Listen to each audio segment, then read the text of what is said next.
Now, we'll mention esophageal cancer itself. Let's start with a question. Is squamous cell cancer or adenocarcinoma more common in the United States? Well, it's adenocarcinoma, and let's explain why. Barrett esophagus, of course, is a risk factor for esophageal cancer, but you can also develop this condition through alcohol use, achalasia, cigarettes, diverticuli, esophageal webs, esophagitis, or more uncommonly through hereditary familial mechanisms. The cancer generally presents as progressive dysphagia associated with weight loss. Dysphagia in an older individual with heartburn should make you suspicious for esophageal cancer.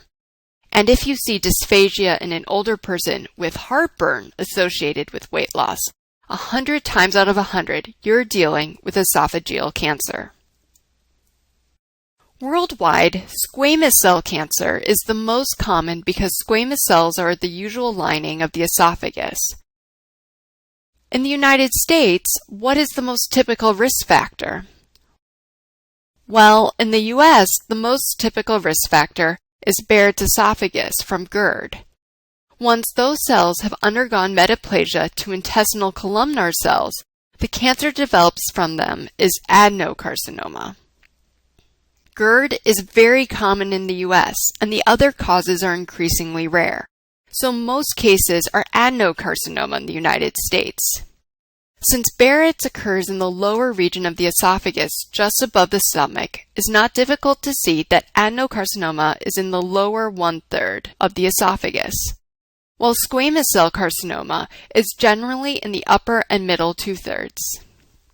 You can remember the various risk factors for esophageal cancer with the mnemonic A, B, C, D, E, F, F, G, H, which stands for alcohol, achalasia, Barrett esophagus, cigarettes, diverticuli, esophageal webs, familial, fat or obesity, GERD, and hot liquids.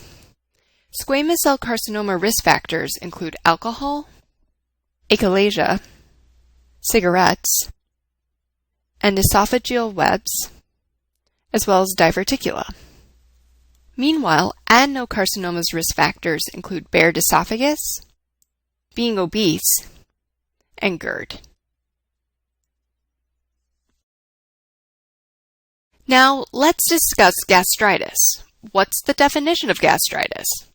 Well, gastritis is any condition with inflammation of the mucosa. There are two main categories, acute and chronic. You're probably more familiar with the more common chronic gastritis, which is non-erosive. However, acute gastritis can also occur, and when it does, it is actually erosive. Many patients develop acute gastritis, often simply referred to as stress ulcers, and there are two named versions. The first is a curling ulcer, which is related to burn injuries. The way to remember this is thinking of a curling iron. The curling iron is hot, hot, hot, and it burns. In the curling ulcers, the loss of plasma volume due to the burn can by itself cause sloughing of the gastric mucosa. The second type of acute gastritis is Cushing ulcer, which is related to brain injury. An easy way to remember this is that you should always cushion the brain. And in Cushing ulcer, patients with brain injuries can have increased vagal stimulation, which leads to more acid production by high levels of acetylcholine, remembering back to GI physiology.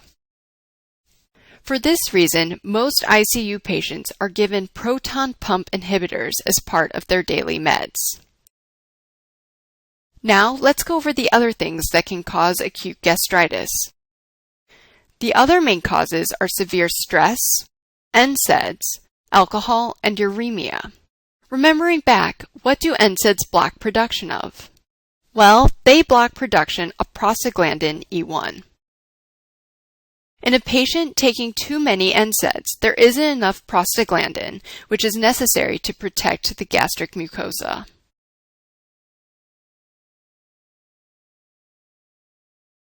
Next, let's mention the more usual chronic gastritis.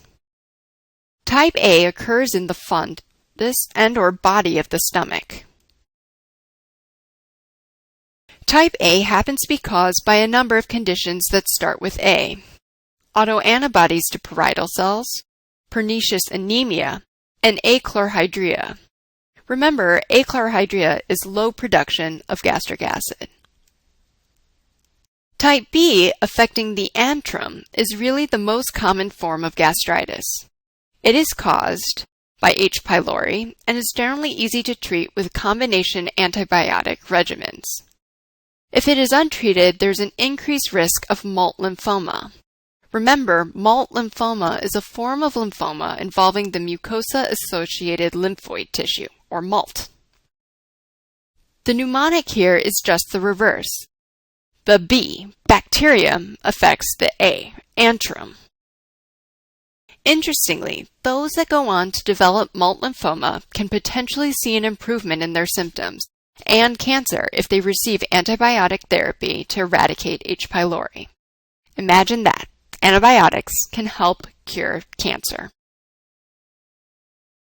A mnemonic that may help you is A comes before B. Type A affects the first parts of the stomach, and type B affects the second parts of the stomach. Now, just a brief mention of Menentrier's disease. This is a condition of gastric hypertrophy that has protein loss, parietal cell atrophy, and an increase in the number of mucus cells. It is also precancerous. The rugae of the stomach are so hypertrophied, which you can see here, that they are described as looking like the gyri of the brain. It is a rare variant of gastritis and is not heavily tested, but it's good to keep this characteristic image in mind. Next, let's talk about stomach cancer. Stomach cancer is almost always adenocarcinoma. This is an aggressive tumor that spreads locally early on. So where does it frequently metastasize to? Well, it frequently metastasizes to lymph nodes and the liver. The first sign of the disease might actually be acanthosis nigricans, which you can see here. It's a grayish-brown discoloration of skin regions, notably in the axilla, which is this picture, and the neck. An important epidemiology point to make is that this type of cancer is more common in Japan than in the US. There are two types of stomach cancer. The first, the intestinal type, is thought to be a result of metaplasia of gastric mucosal cells to resemble intestinal cells. It usually appears as an ulcer with raised margins and is commonly located on the lesser curvature. What is the intestinal type usually associated with? It is associated with H. pylori infection, ingesting nitrosamines found in smoked foods, achlorhydria, chronic gastritis, and type A blood, as well as smoking.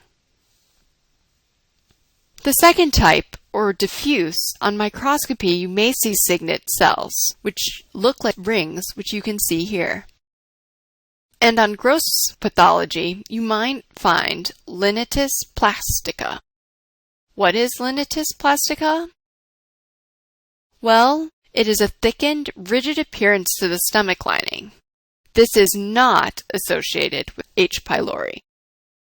This is an important point to remember.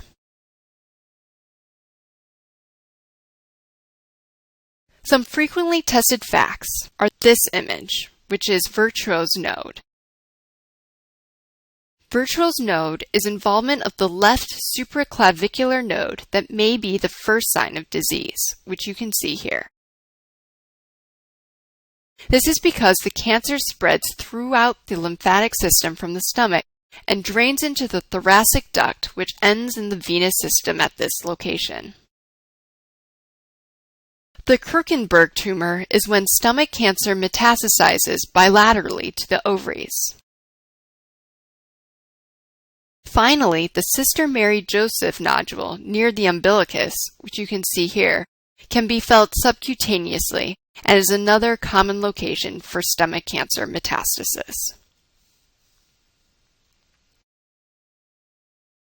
Time for a quick flash quiz to review.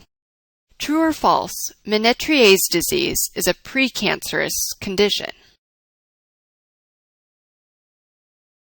That's right, it's true. There is gastric hypertrophy which can lead to cancer.